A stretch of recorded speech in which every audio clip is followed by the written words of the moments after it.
Assalamualaikum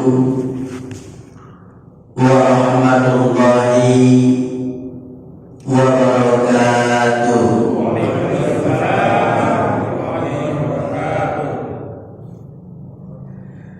Alhamdulillahilladzi arsala rasulahu bil huda wa dinil haqq liyudhhirahu 'ala dini kullihi wa kafa billahi shahida. Asyhadu an la ilaha illallah wahdahu la syarika lah wa asyhadu anna Muhammadan abduhu wa rasuluh. Allahumma shalli ala sayyidina wa maulana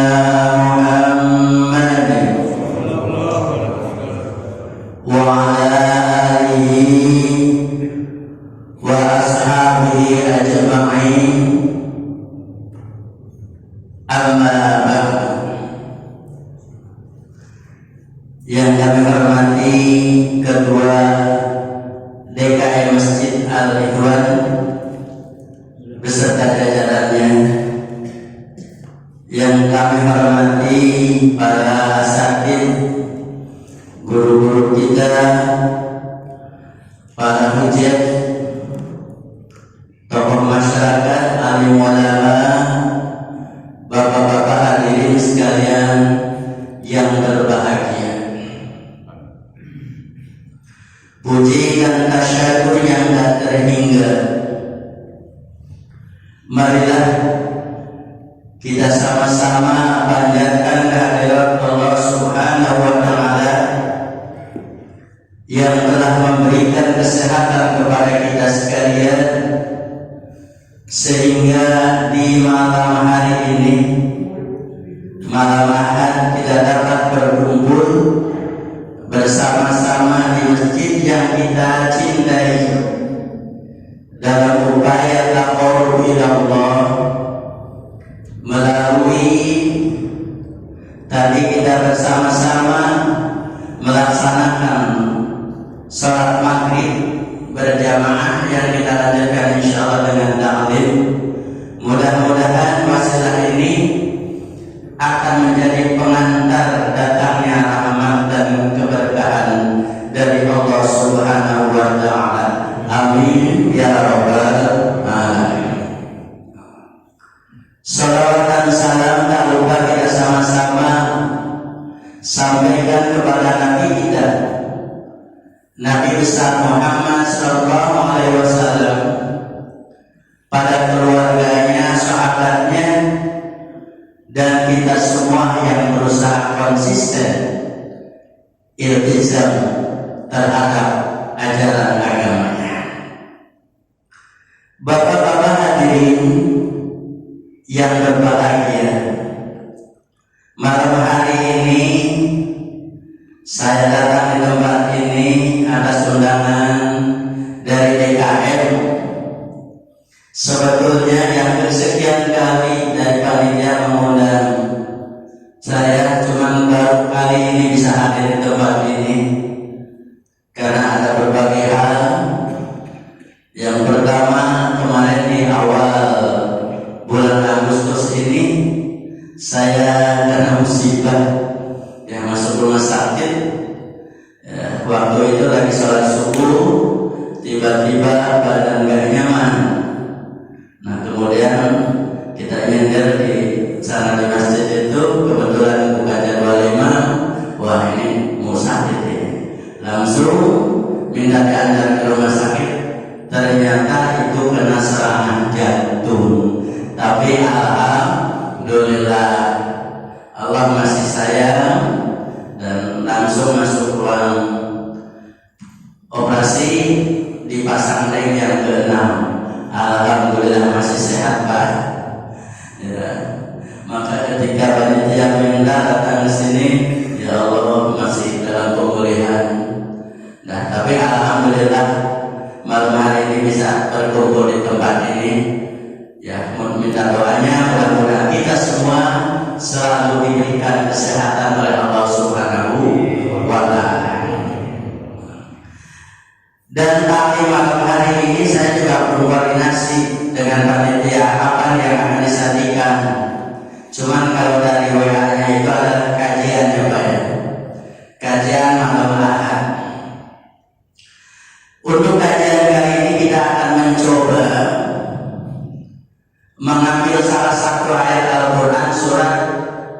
Al-Imran surat yang ketiga ayat yang ke-15, 16 sampai dengan 17.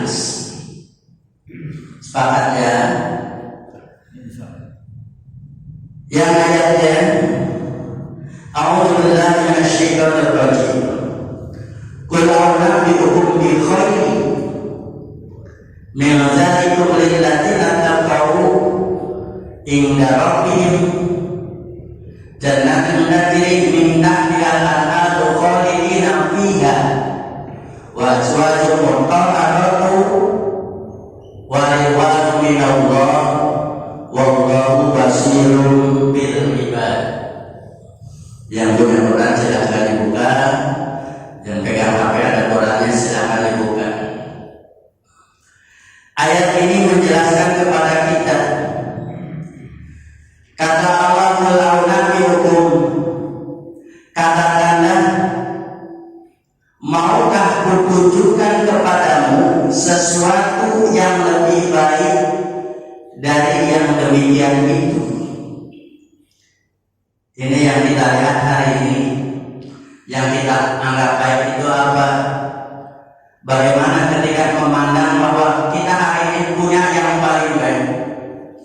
Ketika kita punya rumah besar, punya kendaraan, punya istri yang cantik, punya anak yang soleh-soleha, semua serba cukup, itu barangkali menurut pandangan kita. Kalau itu semua sudah kita miliki, seolah-olah kita sudah mendapatkan surga dunia, betul Pak? Padahal itu belum. Kata Allah, ada sesuatu yang lebih baik bagi orang-orang yang bertakwa.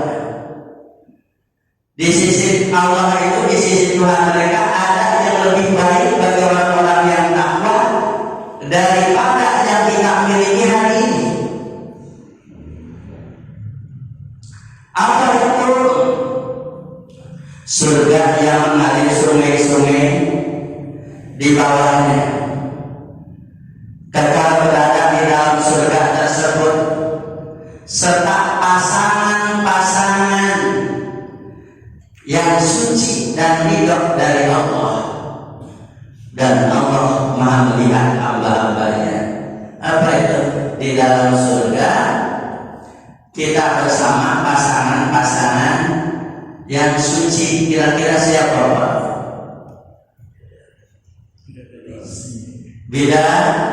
Bidadari surga, Masya Allah. Lalu bagaimana dengan istri kita? Istri kita lebih cantik dari bidadari. Makanya kalau kita ingin masuk surga, jangan sendirian, bareng-bareng sama keluarga kita. Dan memang Allah juga seperti itu, meminta kepada kita agar kita masuk surga itu dengan keluarga kita. Kalau kita berbicara masalah surga, apa yang dilihat di dalam surga, apa yang kita bayangkan keberadaan surga, semuanya itu serba nikmat. Dan kenikmatan yang ada di surga, kebahagiaan yang ada di surga, tidak bisa kita bayangkan. Tidak mungkin kita mampu menghayalkan bagaimana itu indahnya keberadaan surga, bagaimana cantiknya bidadari surga. Ma la 'ainun ra'at wa la udhunun sami'at wa la khatara 'ala qalbi bashar. Karena surga belum pernah terlihat oleh pandangan manusia, belum pernah terdengar oleh telinga manusia, belum pernah terbayang dalam imajinasi manusia, dalam hayalan manusia. Sehebat apapun manusia menghayal keberadaan surga, tentang keindahan surga, itu tidak bisa kita bayangkan Pak. Saking indahnya, Insya Allah. Pasangan yang suci, kita di rumah punya pasangan semuanya ya, salah kecuali masih pegangan. Suci kan ada waktunya, sebulan paling tidak ada 3 sampai 7 hari nggak suci, betul. harus mengalami datang bulan. Kalau di surga nggak suci selamanya.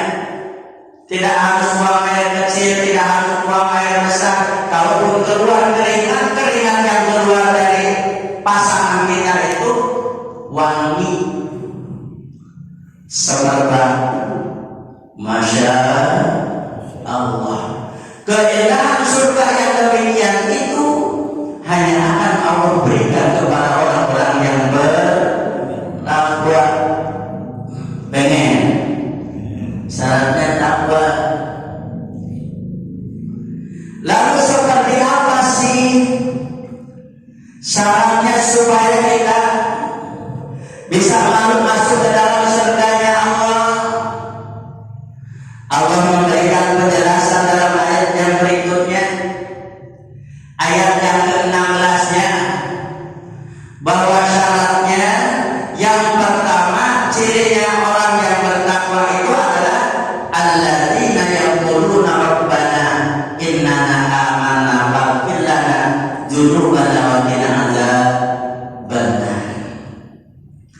Yaitu orang-orang yang berkata, ya Tuhan kami, sesungguhnya kami telah beriman. Artinya apa? Ini pernyataan iman, pengakuan tentang kita sebagai orang yang beriman. Apa itu pernyataan iman? 2 kali syahadah.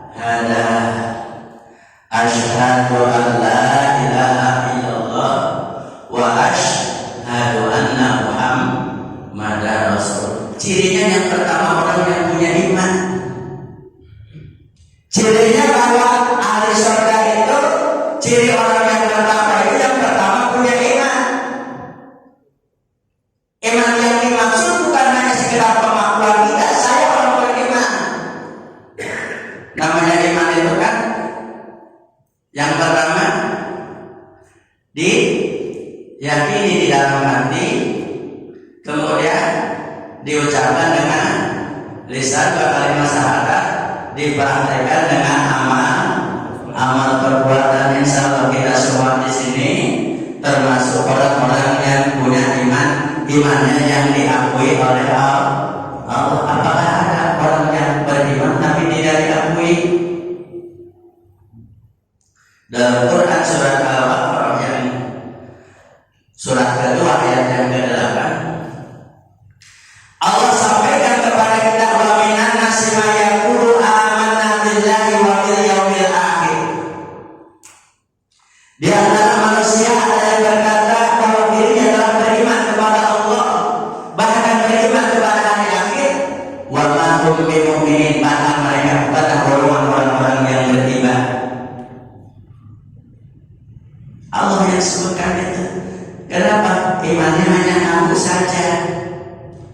KTP-nya beriman, KTP-nya muslim. Padahal pengakuan iman itu harus dipraktekkan dalam bentuk amal soleh. Sholat, ngaku orang beriman nggak sholat, kira-kira imannya gugur nggak Pak?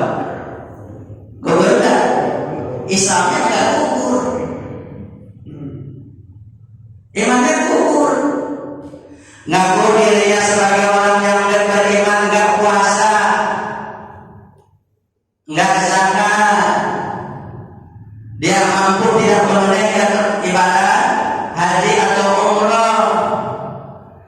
Nah, bagi mereka yang mengaku dirinya sebagai orang yang beriman, berkata dirinya beriman kepada Allah, kepada hari akhir, akan tetapi tidak sholat, tidak puasa, tidak zakat, tidak menunaikan ibadah haji, imannya tidak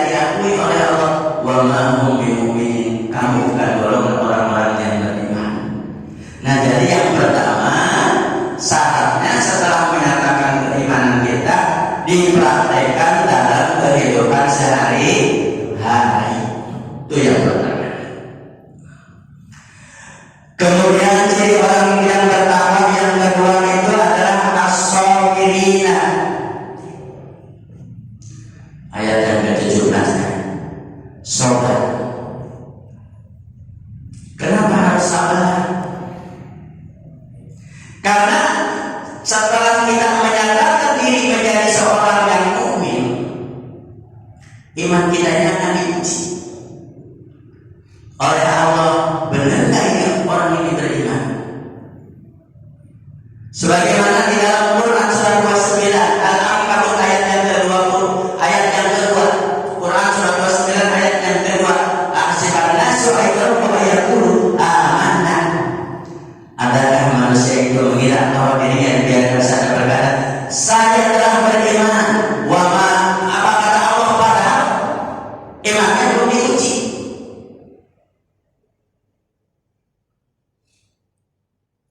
Maka semua yang mengaku dirinya sebagai orang yang beriman itu akan diuji. Bukan hanya berkata saya beriman, tapi belum datang padanya suatu ujian.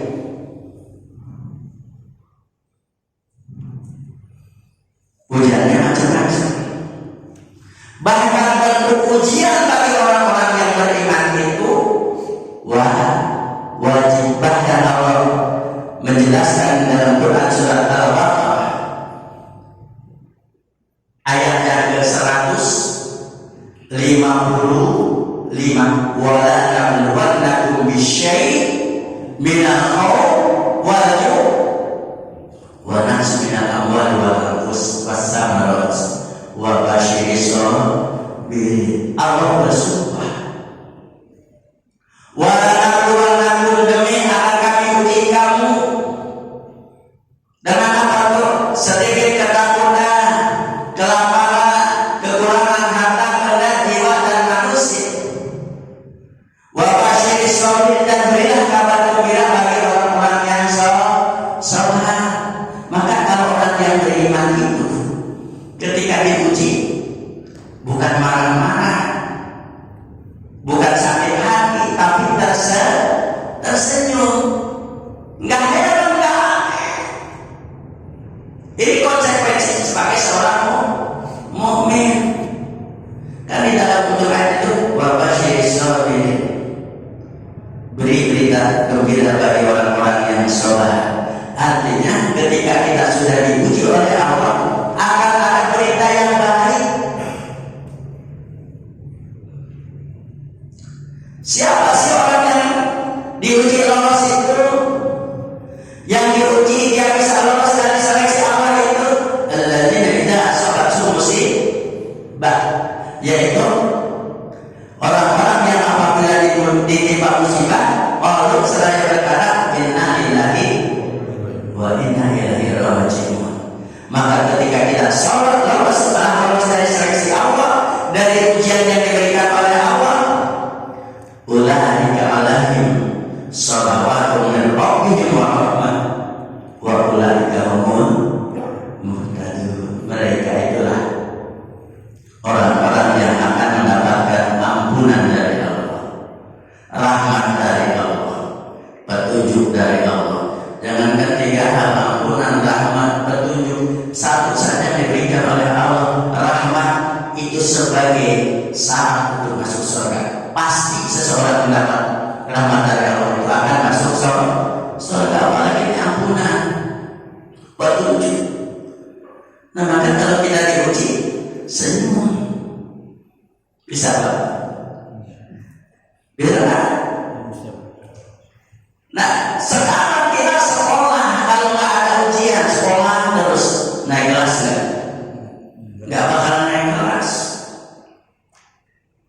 Siapa manusia yang paling banyak mendapatkan ujian itu? Bukan kelas kita, Pak. Kelas para nabi. Nabi Ibrahim ketika diuji oleh Allah dengan bertubi-tubi, dengan bermacam-macam ujian, dan lolos.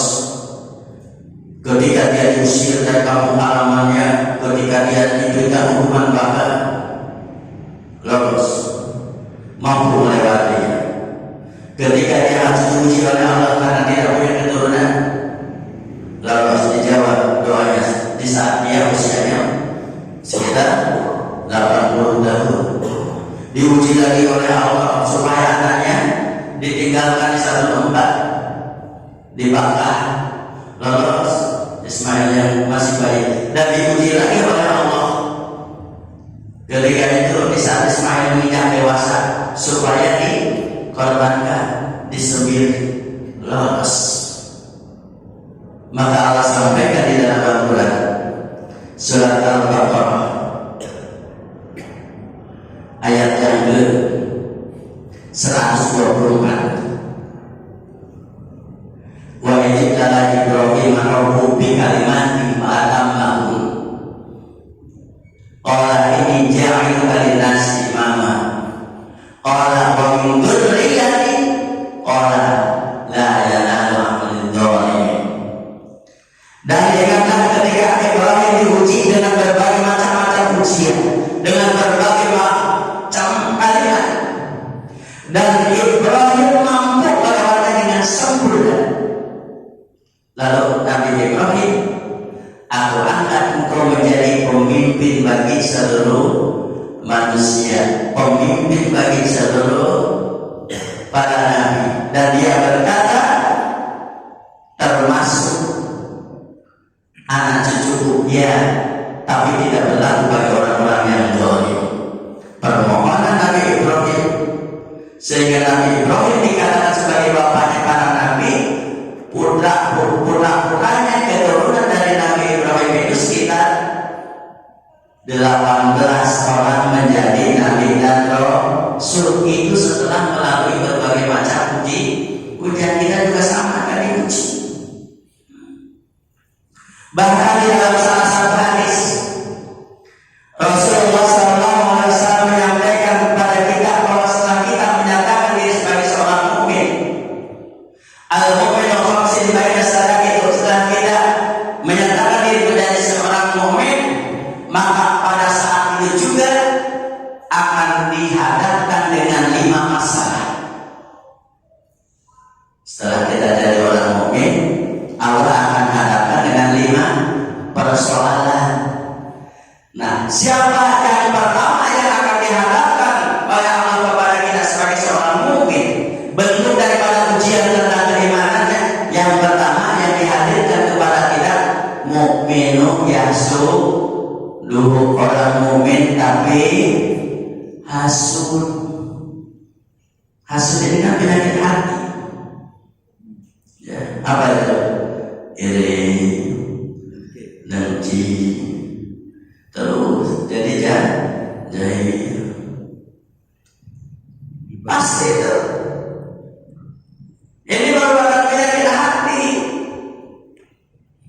Kok orang mukmin tapi hasud?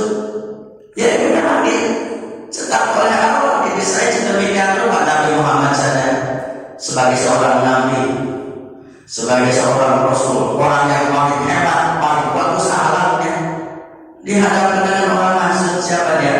Abdullah bin Ubay. Apalagi kita di kantor kadang punya teman yang jengkel, di lingkungan, di warga ada tetangga yang kadang-kadang ngejengkeli, di organisasi juga kadang-kadang ada. Kemudian di dalam rumah tangga kita juga kadang-kadang ada yang jengkel. Ini ujian akan diberikan oleh orang-orang yang hasud itu. Jadi orang yang hasud itu apa tuh? Kalau tetangganya dapat nikmat, dia senang nggak? Nggak suka. Ya meriah. Tetangga punya mobil, beli mobil, so. Nah, itu adalah surat Allah. Ketetapan dari Allah, kuat nggak, sabar nggak? Dan ujian yang diberikan oleh Allah kepada kita dibanding dengan para nabi itu tak ada apa-apanya. Bahkan orang-orang terdahulu, Allah ingatkan kepada kita tentang ujian yang diberikan kepada mereka. Bukan hanya para nabi, para sahabat, tapi juga orang-orang biasa. Itu sangat dahsyat, Pak. Lihat dalam Quran surat Al-Baqarah ayat yang ke-200.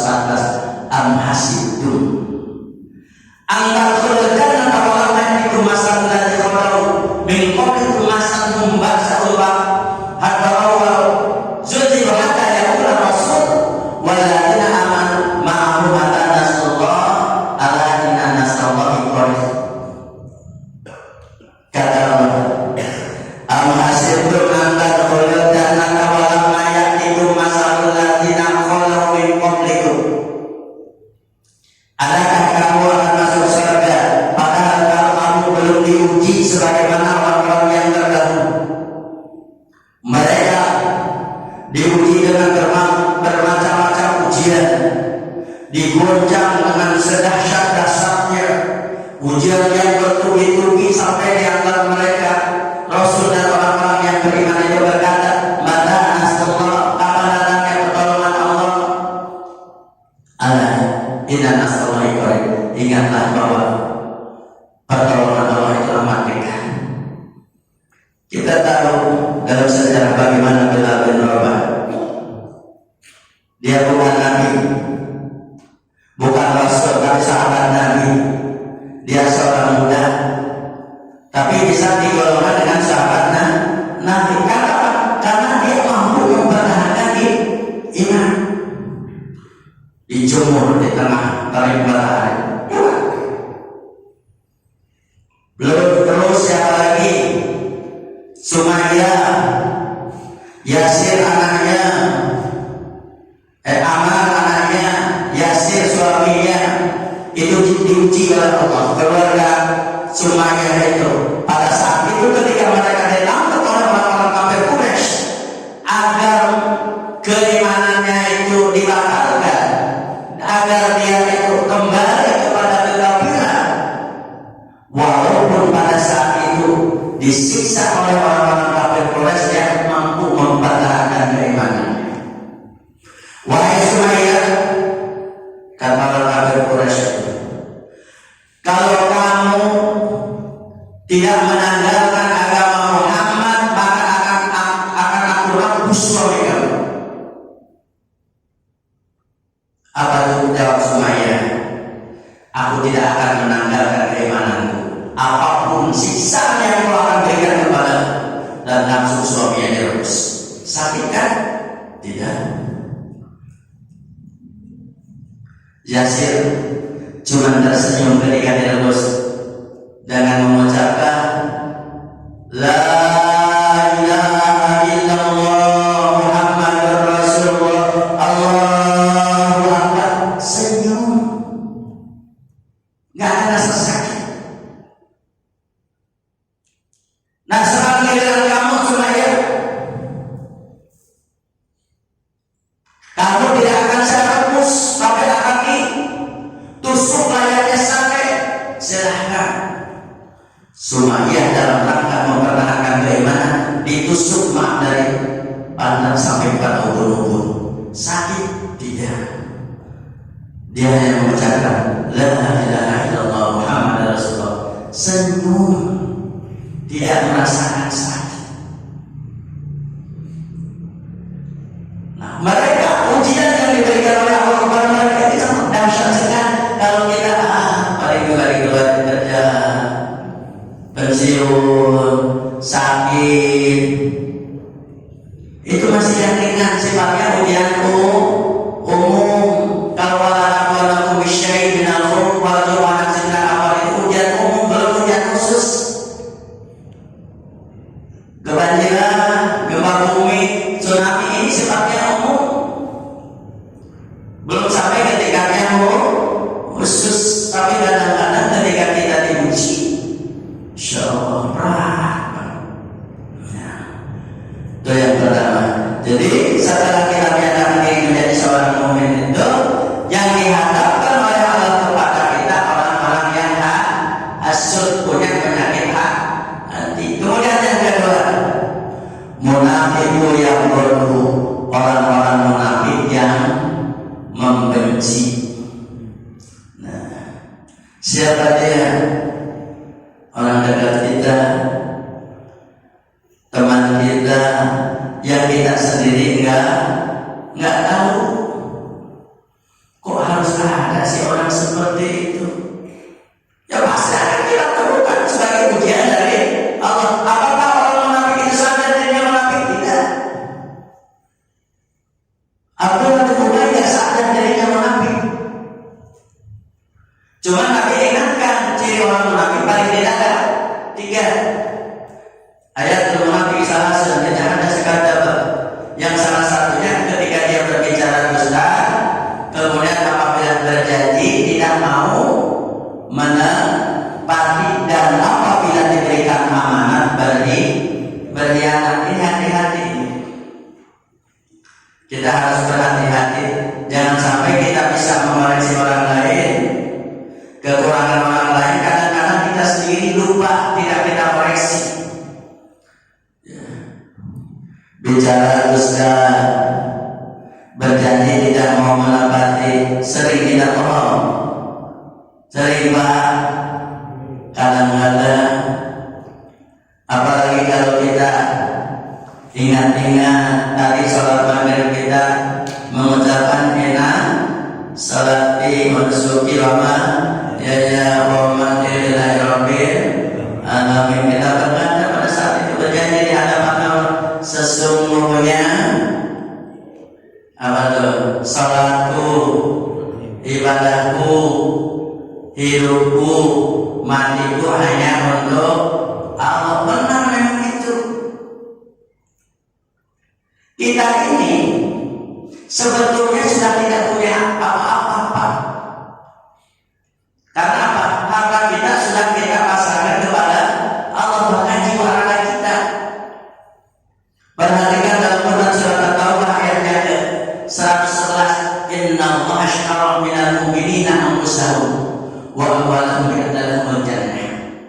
Sesungguhnya Allah telah membeli diri dan hartanya orang-orang yang beriman bahwa untuk mereka adalah surga. Harta dan jiwa raga kita sudah kita pasarkan kepada Allah. Kita sudah tidak punya apa-apa. Makanya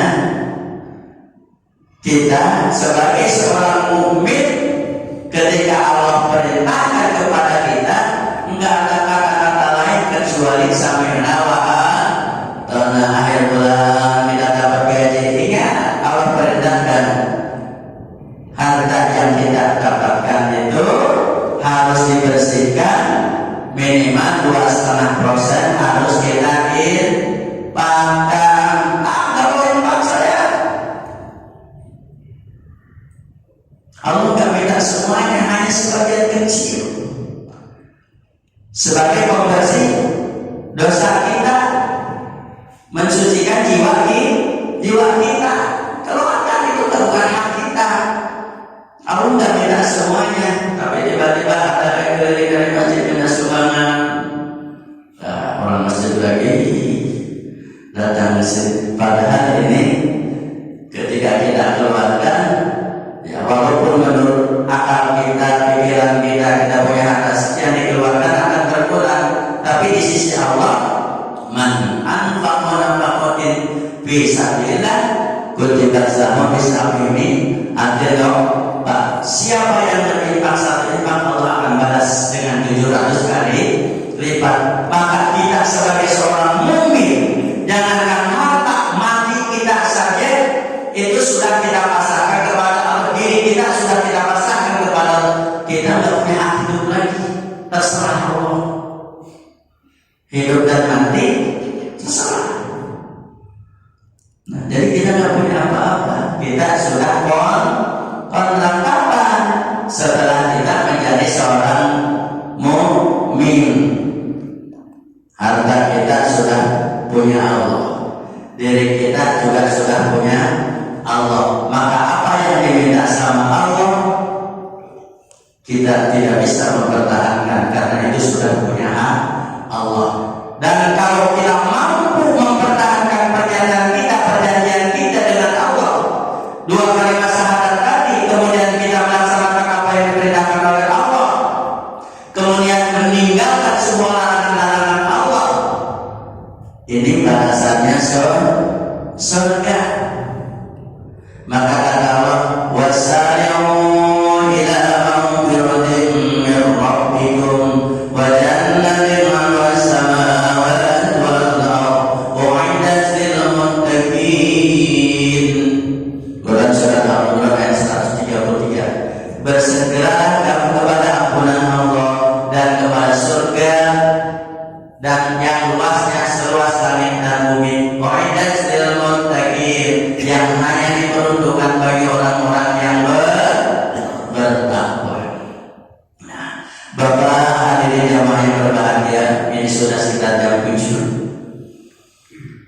Ya sebetulnya sih kita masih kangen ingin ngobrol, tapi karena waktu yang membatasi kita, insya Allah lain waktu dan kesempatan dari apa yang Pak Ustaz sampaikan. Mudah-mudahan kita semua digolongkan menjadi orang-orang yang bertakwa dan kita akan mendapatkan surganya Allah sesuai dengan ayat yang Al-Quran yang Pak Ustaz sampaikan tadi. Amin ya rabbal alamin. Kurang dan lebih mohon maaf bila benar datangnya dari Allah. Bila salam Pak Ustaz sendiri. Bila taufiq wal hidayah. Wassalamualaikum warahmatullahi wabarakatuh. Baik hadirin, demikian tadi materi yang telah disampaikan oleh guru kita, yaitu yang pertama tentang seseorang yang bertakwa. Ya mungkin dari kita semua ini termasuk, insya Allah termasuk orang-orang yang bertakwa. Amin. Yang kedua, di dalam hidup ya sudah pasti ada ujian dan cobaan. Mudah-mudahan kita termasuk orang-orang yang diberikan kesabaran dalam menghadapi cobaan yang senantiasa datang dalam hidup kita ini. Ada waktu kurang lebih 6 menit atau 7 menit ya. Barangkali dari jemaah mau ada yang bertanya, kami persilakan. Baik di dalam tema maupun yang di luar tema. Silakan. Iya, Pak Bram, silakan. Di surah Al-Kahfi disebutkan di situ wajib dikulik membaca menakawai adalah orang yang mencela dan mengejek. Di situ maksudnya mencela dan mengejek atau ayat itu mencela dan mengejek maksudnya gimana sih? Menakawai adalah orang yang mencela dan mengejek. Lagi jangan amal pada yang selalu mengumpulkan dan menghitung hartanya. Nah di situ maksudnya mengejek itu maksudnya apa sih? Mencela dan mengejek. Apa yang masuk ke ayat berikutnya atau yang mencela mengejek itu? Maksud saya itu adalah Assalamualaikum warahmatullahi wabarakatuh. Tentang celaannya, tentang orang-orang yang mencela. Kita ini gitu kan sebagai makhluk sosial senantiasa berhubungan dengan Allah, dengan sesama ya, dengan sesama. Biasanya kita akan berbuat salah itu bisa melakukan kesalahan terhadap Allah, bisa melakukan kesalahan terhadap sesama, dan bahkan kita bisa melakukan kesalahan terhadap diri sendiri. Ketika kita mencela ya, siapapun yang kita cela, ini harus kita hindari. Karena apa? Boleh jadi yang kita cela itu adalah orang itu lebih baik dari kita.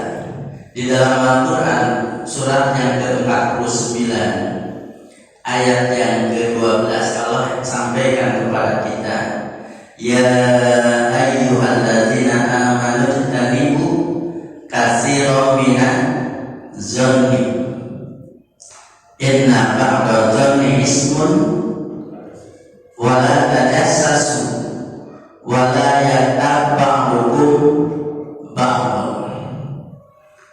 Wahai orang-orang yang beriman, ijtanibu katsiran minaz zanni, jauhilah kebanyakan daripada prasangka. Inna ba'da zanni ismun, sesungguhnya prasangka itu adalah dosa. Wala tajassasu, dan janganlah kamu mencari-cari kesalahan orang lain.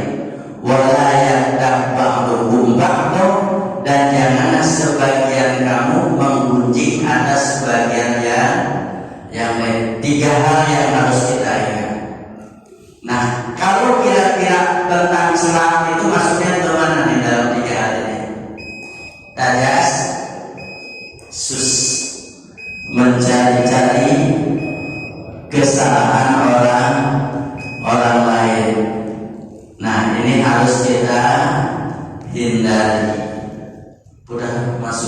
Bisa ya. Untuk sementara saja barangkali, mudah-mudahan nggak puas, nanti bisa insya Allah kita bisa sambung lagi minimal 3 hari.